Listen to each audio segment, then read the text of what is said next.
C'est si moche que ça. On ne sait pas pour combien de temps vous en avez, mais... Non, oubliez ça.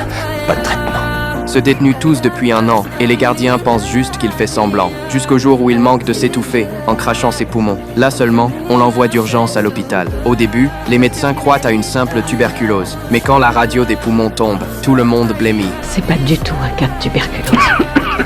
Et dans le scanner glacé, Simanis continue de lâcher des blagues en mode autodérision pour faire passer la gêne. Facile à dire pour vous. Je me sens piégé. Et croyez-moi, c'est pas peu dire venant d'un type qui est bouclé depuis plus de 40 ans. Je voulais faire un peu d'humour. Les résultats sortent, c'est pire que tout ce qu'ils imaginaient. Il y a des métastases au foie. Et à la colonne vertébrale. Ouais. Regarde ça, il a des lésions dans tout le corps. C'est carrément inopérable. Et le plus cruel, c'est la règle. Il doit retourner en prison en attendant la décision finale sur le traitement. La docteure Yasuda n'en revient pas. Pour elle, pendant plus d'1 an, son état s'est aggravé. La prison n'a jamais fait le moindre dépistage. Le renvoyer, c'est le condamner. À force d'insister, le médecin référent, le docteur Holtman, accepte d'aller lui parler. Ça me après. Disons que ça pourrait vous donner plus de... Dans votre cas, et vu votre situation, ça pourrait vous être plus pénible qu'autre chose. Non, oubliez ça.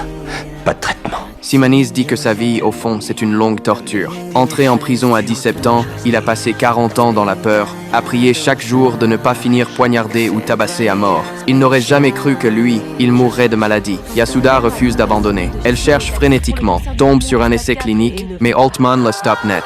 Je sais que c'est frustrant. On peut pas imaginer pour aucun de nos patients ce qu'ils ont pu endurer.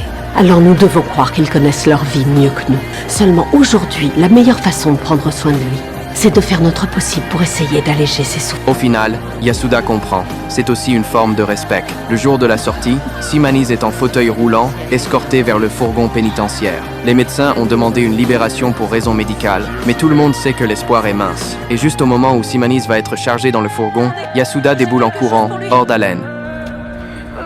Le fameux gâteau au café et au citron.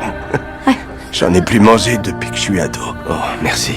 Je vais vraiment le savourer, celui-ci.